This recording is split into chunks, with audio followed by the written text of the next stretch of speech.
ठीक है बच्चों, अब आ जाओ इसका ऑल्टरनेटिवली एक और प्रूफ है। इसको मैं क्या करूंगा, फिर वही कंसेप्ट लगाऊंगा। ए यूनियन फाई को मैं ए का सबसेट प्रूफ कर दूंगा, फिर ए को मैं ए यूनियन फाई का सबसेट प्रूफ कर दूंगा, तो फिर क्या हो जाएगा, A union phi is equal to A proof हो जाएगा। ठीक है, तो मैंने क्या बोला कि let x belongs to A union phi. X जो है हमारा ए यूनियन फाई का एलिमेंट है, तो ये क्या इंप्लाई करेगा, एक्स बिलोंग्स टू ए और एक्स बिलोंग्स टू फाई, तो ये क्या होगा, एक्स बिलोंग्स टू ए। ठीक है, एंड x तो फाई के इक्वल नहीं होगा, तो ये हट गया, तो x बिलोंग्स टू ए। तो x किसका एलिमेंट हमने एज्यूम किया, a यूनियन फाई का, और हमें x किसका एलिमेंट मिल गया, a का। तो यहां से हमें क्या पता चला, a union phi the subset of a। इसको हमने फर्स्ट इक्वेशन मान लिया। फिर हमने क्या बोला कि let x belongs to a, x को हमने a का एलिमेंट मान लिया, तो इसको मैं ऐसे लिख सकता हूं, x बिलोंग्स टू a और x belongs to phi. x या तो a का एलिमेंट होगा या तो फाई का, तो क्या होगा, a यूनियन फाई का एलिमेंट होगा। तो फिर यहां से हमें क्या पता चला, a is the subset of a union phi. तो फ्रॉम 1 एंड 2 से हमें क्या पता चल गया, a union phi is equal to a। ये भी प्रूफ हो गया। ठीक है, तो ये सब लॉजिकली प्रूफ है, इसमें एज सच कुछ याद नहीं करना है, या फिर तुम ऐसे नहीं करना। बार बार बोल रहा हूं, इसके प्रूफ को रटने की जरूरत नहीं, एक बार सुन लो, और बहुत ज्यादा अगर तुम्हारे पास टाइम है तो एक बार लिख लो, उसके बाद इसके प्रूफ को भूल जाओ। हाँ, लेकिन लॉ हमें याद होनी चाहिए, लॉ के बिना कोई चारा नहीं है, उसको तुम्हें याद ही रखना होगा, तुम्हें क्वेश्चन सॉल्व करना है तो। ठीक है, अब इसका यूज मैंने एक बार और बोल दिया, यूज कहाँ आएगा, जब हम कुछ सेट के प्रूफ डेट वाले क्वेश्चन करेंगे तो उसमें ये लॉजिक सब यूज आएगा। इस लॉजिक को तुम यूज करके जो प्रूफ डेट वाले क्वेश्चंस होंगे ना सेट के, उन सेट के प्रूफ डेट वाले क्वेश्चन तुम प्रूफ कर पाओगे। ठीक है, तो ये क्लियर है। अब आ जाओ थर्ड लॉ क्या हमारा, कॉम्यूटेटिव लॉ। कॉम्यूटेटिव लॉ, ये भी बहुत ऑब्वियस सी बात है कि for any two sets A and B, कोई भी तुम दो सेट ले लो A and B, A union B किसके इक्वल होगा, बी यूनियन ए के। ये भी सिंपल सी बात है, ए का यूनियन बी के साथ लो या बी का यूनियन ए के साथ लो, ये क्या होगा, सेम मिलेगा। तो इसको हम लोग कॉम्यूटेटिव बोलते हैं। जैसे हम लोग बोलते हैं ना, addition is commutative, x plus y is equal to y plus x. अगर हम ऑर्डर चेंज करके ऐड करें तो हमें रिजल्ट सेम मिलता है। फिर हम क्या बोलते हैं, multiplication is also commutative, x into y करें या y इंटू एक्स करें तो भी रिजल्ट सेम मिलता है। But subtraction and division is not commutative, x minus y is not equal to y minus x, और या x upon y is not equal to y upon x in general. ठीक है, तो यहाँ पे क्या है, हमारा जो यूनियन है वो कॉम्यूटेटिव होता है, इंटरसेक्शन भी कॉम्यूटेटिव होता है। तुम्हें ये लॉ याद रखने की जरूरत नहीं, ये बिल्कुल ऑब्वियस सी बात है, एक बार सुन लोगे याद हो जाएगा। ठीक है, अब इसका प्रूफ क्या है, प्रूफ देख लेते हैं। इसमें क्या बोल रहा है कि पहले हमने क्या माना, let x be any element of A union B. X को हमने क्या किया, ए यूनियन बी का कोई रैंडम एलिमेंट उठा लिया, कोई आर्बिटरी एलिमेंट उठा लिया। अब अगर एक्स ए यूनियन बी का एलिमेंट है तो एक्स ए का भी एलिमेंट है और एक्स बी का भी एलिमेंट है। ये तो यूनियन का डेफिनेशन है। तो इसको मैं बोल सकता हूं एक्स ए का एलिमेंट है और एक्स बी का एलिमेंट है। इसी को मैं बोल सकता हूं एक्स बी का एलिमेंट है और एक्स ए का एलिमेंट है। इसको आपस में इंटरचेंज करने से तो कोई प्रॉब्लम हुआ नहीं। तो यहां से क्या मिल गया, x element of B union A. लेकिन हमने एक्स किसका एलिमेंट माना था, ए यूनियन बी का। एक्स किसका एलिमेंट मिल गया हमें, बी यूनियन ए का। एक्स है क्या, कोई भी रैंडम या आर्बिटरी एलिमेंट है। तो हमें क्या मिल गया, A union B is the subset of B union A. A union B is the subset of B union A, इसको हमने फर्स्ट इक्वेशन मान लिया। कन्वर्सली हमने क्या किया, let x be any element of B union A. B union A का element उठा लिया। अब हमने क्या बोला कि अगर एक्स बी यूनियन ए का एलिमेंट है तो ये इंप्लाई कर रहा है कि एक्स बी का भी एलिमेंट है और एक्स ए का भी एलिमेंट है। फिर इसको इंटरचेंज कर दिया तो हमें क्या मिल गया, एक्स एलिमेंट ऑफ ए और एक्स एलिमेंट ऑफ बी। तो यहां से हमें क्या पता चला, x element of A union B. A का भी एलिमेंट है और बी का भी एलिमेंट है, इसका क्या मतलब है, एक्स एलिमेंट है यूनियन बी का। तो यहां से हमने एक्स किसका एलिमेंट माना था, बी यूनियन ए का। हमें एक्स किसका एलिमेंट मिला, ए यूनियन बी का। तो इसका क्या मतलब हुआ कि बी यूनियन ए सबसेट हो गया ए यूनियन बी का। तो फ्रॉम 1 एंड 2 क्या हो गया, A union B is equal to B union A. ये प्रूफ हो गया, कंप्लीट प्रूफ हो गया। ठीक है, अब इसका दूसरा मेथड क्या, ऑल्टरनेटिवली एक्स को माना ए यूनियन बी का एलिमेंट, तो इसको हम क्या बोलेंगे, x element of A union B if and only if x belongs to A और x belongs to B. X अगर ए यूनियन बी का एलिमेंट होगा ये तभी पॉसिबल है कि जब एक्स ए का एलिमेंट हो और एक्स बी का एलिमेंट हो। If and only if x belongs to B और एक्स बिलोंग्स टू ए। इसको चेंज कर दिया, कोई प्रॉब्लम नहीं है। अब अगर एक्स बी का भी एलिमेंट है और एक्स ए का भी एलिमेंट है, if and only if x belongs to B union A, तो अगर एक्स क्या होगा, बी यूनियन ए का एलिमेंट होगा। तो हमें क्या पता चला, x belongs to A union B if and only if x belongs to B union A। अगर x A यूनियन B का एलिमेंट है तो गारंटी है कि x B यूनियन A का भी एलिमेंट है।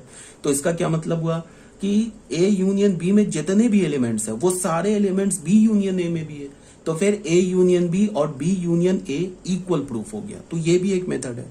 इस टाइप से ना if and only if use करके हम अपने प्रूफ के साइज को, मतलब प्रूफ के लेंथ को कम कर सकते हैं, मतलब कम ही स्टेप्स में हम प्रूफ कर सकते हैं। ये भी प्रूफ वैलिड है, ये भी प्रूफ वैलिड है। ठीक है, अब बच्चों आ जाओ इसके सेकंड पार्ट में। सेकंड पार्ट क्या बोल रहा है, सेकंड पार्ट में बोल रहा है A intersection B is equal to B intersection A। तो यहां पे फिर हमने क्या किया, x belongs to A intersection B। अगर x A इंटरसेक्शन B का एलिमेंट है, if and only if x belongs to A and x belongs to B, x क्या होना चाहिए, A का भी एलिमेंट होना चाहिए एंड x B का भी एलिमेंट होना चाहिए, तभी जाके वो A इंटरसेक्शन B का एलिमेंट होगा। ठीक है, तो यहाँ पे इसको हमने क्या बोला, इंटरचेंज कर दिया, x belongs to B and x belongs to A। तो इसको हमने क्या लिखा, x belongs to B intersection A। तो हमें क्या पता चला कि x belongs to A intersection B if and only if x belongs to B intersection A। इसका मतलब क्या है कि अगर हमने x कोई भी A इंटरसेक्शन B का एलिमेंट उठाया तो वो x B इंटरसेक्शन A का भी एलिमेंट होगा। तो hence A intersection B is equal to B intersection A, ये प्रूफ हो गया। इस सेकेंड प्रूफ को तुम सबसेट वाला भी जो प्रूफ मैंने बताया ना, ये प्रूफ ऐसे भी प्रूफ कर सकते थे। कैसे प्रूफ करोगे, A इंटरसेक्शन B को तुम B इंटरसेक्शन A का सबसेट प्रूफ कर दो और B इंटरसेक्शन A को तुम A इंटरसेक्शन B का सबसेट प्रूफ कर दो। तो वहां से क्या प्रूफ हो जाएगा, A intersection B is equal to B intersection A। ये भी प्रूफ हो जाएगा। बहुत सिंपल है। करना चाहते हो, चलो मैं करके दिखा देता हूं। अगर मैंने क्या बोला कि x जो है एलिमेंट है A इंटरसेक्शन B का, तो ये क्या इंप्लाई करेगा कि x एलिमेंट है A का एंड x एलिमेंट है B का। ठीक है, तो यहां से ये क्या इंप्लाई करेगा, x एलिमेंट है B का एंड x एलिमेंट है A का। इसको पलटने से कोई प्रॉब्लम तो है नहीं। तो यहां से क्या हुआ कि x एलिमेंट है B इंटरसेक्शन A का। तो x किसका एलिमेंट लिया था, A इंटरसेक्शन B का। किसका एलिमेंट मिल गया, B इंटरसेक्शन A का। तो यहां से हमें क्या इंप्लाई हुआ कि A इंटरसेक्शन B जो है ना, वो सबसेट हो गया किसका, B इंटरसेक्शन A का। इसको हमने फर्स्ट इक्वेशन मान लिया। फिर हमने क्या बोला, x element of B intersection A। तो ये क्या इंप्लाई करेगा, x element of B and x element of A। ये क्या हो गया, x एलिमेंट ऑफ A। तो यहां से हमें क्या पता चला, इसको फिर पलट दिया, x element of A and x element of B। यहां से भी कोई प्रॉब्लम नहीं है। तो यहां से हमें क्या पता चला, x element of A intersection B। तो यहां से हमें क्या हुआ कि B intersection A is the subset of A intersection B। इसको हमने सेकेंड मान लिया। तो अब क्या बोलेंगे, from 1 and 2, from 1 and 2। 1 and 2 से हमें क्या पता चला कि A intersection B is equal to B intersection A। ये भी हैंस प्रूफ हो गया। ये भी एक मेथड है, ऐसे भी प्रूफ कर सकते हो। इसमें थोड़ा सा स्टेप्स ज्यादा लिखना पड़ा, इफ एंड ओनली इफ में 2 ही 3 स्टेप में सॉल्व हो जाएगा, मतलब प्रूफ हो जाएगा। ठीक है, तो हमने 3 प्रूफ कर लिए, मतलब 3 रूल्स कर लिए। पहला रूल क्या था हमारा, आइडेम्पोटेंट लॉ। आइडेम्पोटेंट लॉ क्या होता है, A intersection A is equal to A पहला, और क्या होता है, A union A is equal to A। ये था हमारा आइडेम्पोटेंट लॉ। दूसरा रूल क्या था हमारा, आइडेंटिटी लॉ। आइडेंटिटी लॉ क्या होता है, A intersection S is equal to A union phi is equal to A। ठीक है, प्रूफ तुम लॉ का नाम भले ही याद ना रखो, बट तुम्हें प्रूफ याद रखना है। प्रूफ का प्रूफ नहीं, लॉ का नाम याद नहीं रखो, लेकिन तुम्हें लॉ याद रखना है। प्रूफ भी तुम भूल जाओ चलेगा, बट लॉ याद रखना है। बार बार बता रहा हूं, लॉ नहीं बोलना है। लॉ बोलोगे तो फिर क्वेश्चन नहीं होगा सॉल्व। ठीक है, तो यहां पे क्या बोल रहा है, for any 3 sets. Associative law क्या है, for any 3 sets A B and C। कोई भी 3 सेट्स है तुम्हारे पास A B और C, तो इसको हम क्या लिख सकते हैं, A union B union C। यहाँ पे B यूनियन C में हमने ब्रैकेट लगा रखा है, ये ब्रैकेट उठा के किस पे लगा दिया, A यूनियन B पे, यूनियन C। ये भी इक्वल है। मतलब क्या है कि पहले तुम A का यूनियन निकालो B यूनियन C के साथ, या A यूनियन B का यूनियन निकालो C के साथ, ये इक्वल है। ठीक है, यहाँ पे दूसरा क्या है, A का इंटरसेक्शन निकालो B इंटरसेक्शन C के साथ, या A इंटरसेक्शन B का इंटरसेक्शन निकालो C के साथ, ये इक्वल है। ये एसोसिएटिव लॉ है। जैसे हम नहीं बोलते हैं एडिशन में एसोसिएटिव लॉ क्या होता है, एडिशन में एसोसिएटिव लॉ फॉलो होता है। मीन्स क्या है कि जैसे तुम x plus y plus z use कर लो, ऐसे ले लो, इसको तुम क्या लिख सकते हो, x plus y plus z लिख सकते हो। ठीक है, या फिर तुम लिख लो x into y into z लिख लो, ये क्या हो जाएगा x into y into z, ये हो जाएगा। ये एडिशन के लिए, बट ये डिवीजन और सब्ट्रैक्शन के लिए नहीं है। इसका मतलब क्या है कि अगर तुम्हारे पास ऐसे लिखा है ना, मान लो ऐसे लिखा है 2 - 3 - 5 ऐसे लिखा है, ठीक है, तो इसके लिए क्या होगा कि, या फिर तुम्हारे पास ऐसे लिखा है, डिवीजन लिखा है, तो इसमें बोर्ड मास लगता है। ये तुमने 6-7 क्लास में पढ़ा होगा, बोर्ड मास लगता है। बोर्ड मास का मतलब क्या होगा कि तुम्हें पहले ये देखना होगा कि पहले क्या होगा, पहले डिवीजन होगा फिर सब्ट्रैक्शन होगा। या फिर ऐसे लिखा है 2 - 3 - 5 लिखा है, तो ये लिखा हुआ एक्चुअल में क्या है कि इसमें सब्ट्रैक्ट ये लगेगा, क्या लगेगा इसमें, ब्रैकेट यूज होगा। ब्रैकेट यूज होने का मतलब कि पहले हम किस दो को सब्ट्रैक्ट करेंगे, ठीक है। बट एडिशन में और मल्टीप्लीकेशन में ब्रैकेट की जरूरत नहीं होती है, बिकॉज क्या है, तुम x प्लस वाई में ब्रैकेट लगाओ या y प्लस जेड में ब्रैकेट लगाओ, सेम ही मिलेगा। x इंटू वाई में ब्रैकेट लगाओ या y इंटू जेड में ब्रैकेट लगाओ, सेम ही मिलेगा, ठीक है। तो ये तो बात हो गई हमारी एसोसिएटिव रूल, मैंने समझाया। अब इसका प्रूफ क्या है, इसके भी मेथड 1 है, कई सारे मेथड है। इसमें मेथड 1 में क्या बोला गया कि हम लोग मेथड 1 में क्या करेंगे कि लेफ्ट हैंड साइड का ये सेट है ना, इसको राइट हैंड साइड के सबसेट के प्रूफ कर देंगे, और राइट हैंड साइड के सेट को लेफ्ट हैंड साइड के सेट का सबसेट प्रूफ कर देंगे, तो फिर दोनों इक्वल हो जाएगा। तो हमने क्या किया कि A union B union C का कोई भी रैंडम एलिमेंट X उठा लिया। तो हमने क्या बोला, X element of A union B union C। तो इसका क्या मतलब हुआ, X एलिमेंट ऑफ A और X element of B union C। X A का एलिमेंट होगा और B यूनियन C का एलिमेंट होगा, ठीक है। तो यहां से हमें क्या पता चला, x एलिमेंट ऑफ A और ये इस ब्रैकेट में क्या आ जाएगा, x एलिमेंट ऑफ B और x एलिमेंट ऑफ C। अब ये क्या लिखा हुआ है, x एलिमेंट ऑफ A और x एलिमेंट ऑफ B और x एलिमेंट ऑफ C, तो इस ब्रैकेट को उठा के यहां डाल दो, बीच में तो और है, कोई प्रॉब्लम नहीं है। तो यहाँ पे क्या हो गया, x एलिमेंट ऑफ A और x एलिमेंट ऑफ B और x एलिमेंट ऑफ C। ये क्या हो जाएगा, x element of A union B और x एलिमेंट ऑफ C। तो x element of A union B और x एलिमेंट ऑफ C, इसको मिला के लिखोगे तो क्या हो जाएगा, x element of A union B union C। तो x किसका एलिमेंट हमने लिया था, A union B union C का, और x हमें किसका मिल गया, A union B union C का एलिमेंट मिल गया। तो यहां से हमें यह पता चला कि A union B union C is the subset of A union B union C। तो क्या हो गया, A union B union C is the subset of A union B union C। इसको हमने A इक्वेशन मान लिया, स्मॉल a इक्वेशन मान लिया। अब फिर हमने क्या किया, कोई हमने x एलिमेंट उठाया A union B union C का, फिर वही सेम लॉजिक, x एलिमेंट उठाया A union B union C का, तो ये क्या इंप्लाई हुआ, x एलिमेंट ऑफ A होगा और x एलिमेंट ऑफ B होगा, ब्रैकेट में यूज किया, और x एलिमेंट ऑफ C होगा। तो इसको हम ब्रैकेट को क्या कर सकते हैं, यहाँ पे ले जा सकते हैं। तो फिर क्या हो गया, x एलिमेंट ऑफ A और x एलिमेंट ऑफ B और x एलिमेंट ऑफ C। तो यहाँ से क्या पता चला, x एलिमेंट ऑफ A और x element of B union C। तो इस दोनों को मिला दोगे तो क्या हो जाएगा, x element of A union B union C। तो x किसका एलिमेंट लिया था, A union B union C का, और x किसका एलिमेंट मिल गया, A union B union C का। इसका क्या मतलब हुआ कि A union B union C is the subset of A union B union C, ठीक है। तो यहां से देख लो फिर क्या हमें मिला, A union B union C, A union B union C का सबसेट हो गया, तो फ्रॉम A एंड B ये दोनों सेट इक्वल हो गए। तो ये था हमारा मेथड 1। अब आ जाओ मेथड 2 में। मेथड 2 में क्या है, x element of A union B union C। ये इफ एंड ऑनली इफ से प्रूफ करेंगे तो जल्दी प्रूफ हो जाएगा। x जल्दी प्रूफ होने का मतलब कुछ स्टेप्स हमारे सेव हो जाएंगे, कम ही स्टेप में प्रूफ हो जाएगा। तो हमने क्या बोला, x element of A union B union C, if and only if x element of A और x element of B union C। अगर x A union B union C का एलिमेंट है, if and only if x A का भी element होना चाहिए और x ये एलिमेंट होना चाहिए B यूनियन C का।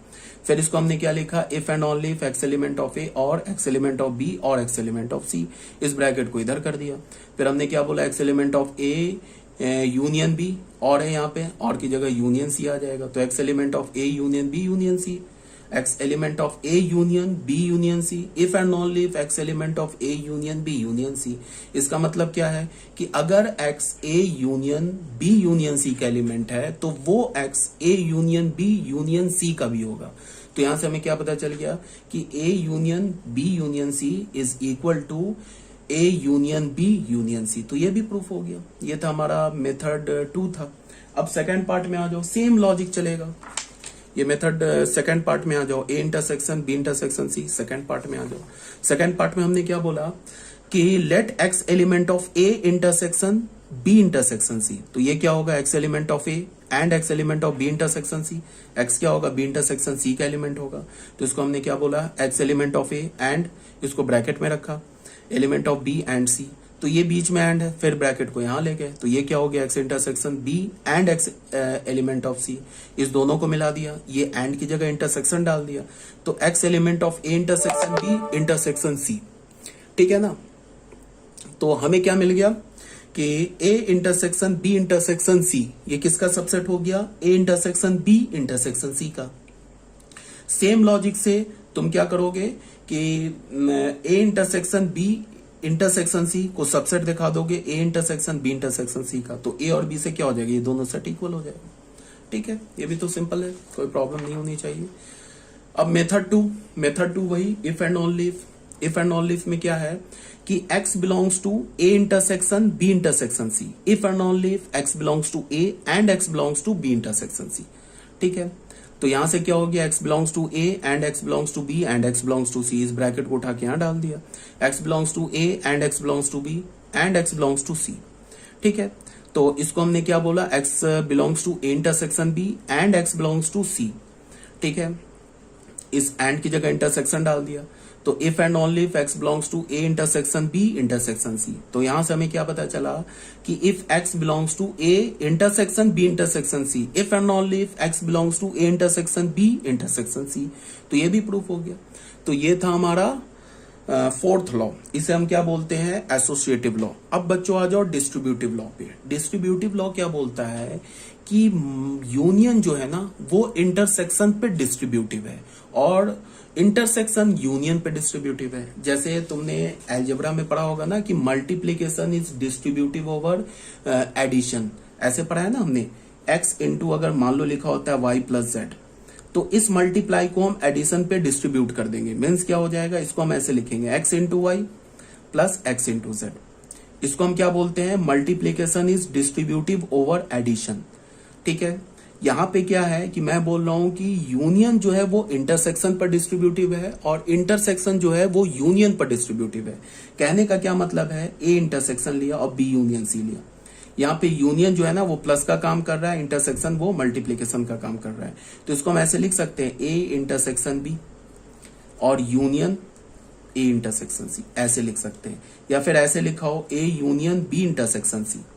यहां पे ये इंटरसेक्शन प्लस का काम कर रहा है, ये किसका काम कर रहा है, मल्टीप्लीकेशन का। तो इसे हम क्या लिख सकते हैं, ए यूनियन बी और इंटरसेक्शन ए यूनियन सी, ऐसे लिख सकते हैं। ठीक है, ये लॉ सब है ना, तुम्हें याद रखना है। लॉ का नाम भूल जाओ बट ये लॉज याद रखने तुम्हें। ठीक है, इसका प्रूफ देख लेते हैं। फॉर एनी थ्री सेट्स, यही बता रहा है, A B and C. A union, देखो यहां यूनियन है, यहां इंटरसेक्शन है, तो हम इसको क्या लिखेंगे, A union B intersection A union सी।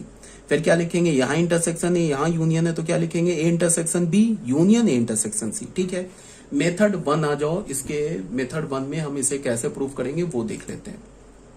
ठीक है, तो इसको हमने क्या बोला मेथड 1 में, let x belongs to A union B intersection C. x अगर हमने किसका एलिमेंट ले लिया, A union B intersection C का ले लिया, तो ये क्या इंप्लाई करेगा कि x ए का एलिमेंट होगा और x एलिमेंट होगा बी इंटरसेक्शन सी का।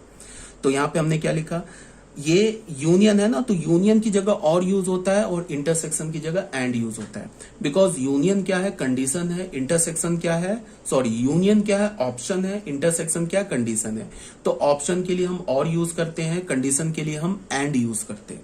तो ये क्या होगा, एक्स एलिमेंट ऑफ ए और इसको हमने क्या लिख दिया, बी इंटरसेक्शन सी को क्या लिख दिया, x element of B and x element of C. अब बच्चे क्या होता है, और एंड आपस में डिस्ट्रीब्यूट हो जाता है। इसको हम ऐसे भी लिख सकते हैं, एक्स एलिमेंट ऑफ ए और x element of B and x element of A और एक्स एलिमेंट ऑफ सी। तो ये मिलके क्या हो जाएगा, ये ए यूनियन बी, और ये मिलके क्या हो जाएगा, ए यूनियन सी। बीच में क्या है, एंड। तो ये क्या हो जाएगा, x element of A union B and x element of A union C. तो इसको हम क्या लिखेंगे, x element of A union B and की जगह इंटरसेक्शन ए यूनियन सी। तो एक्स किसका एलिमेंट हमने लिया था, A union B intersection C का। एक्स किसका एलिमेंट आ गया, A union B intersection A union C का। इसका क्या मतलब है कि A union B intersection C subset हो गया A union B intersection A union C का।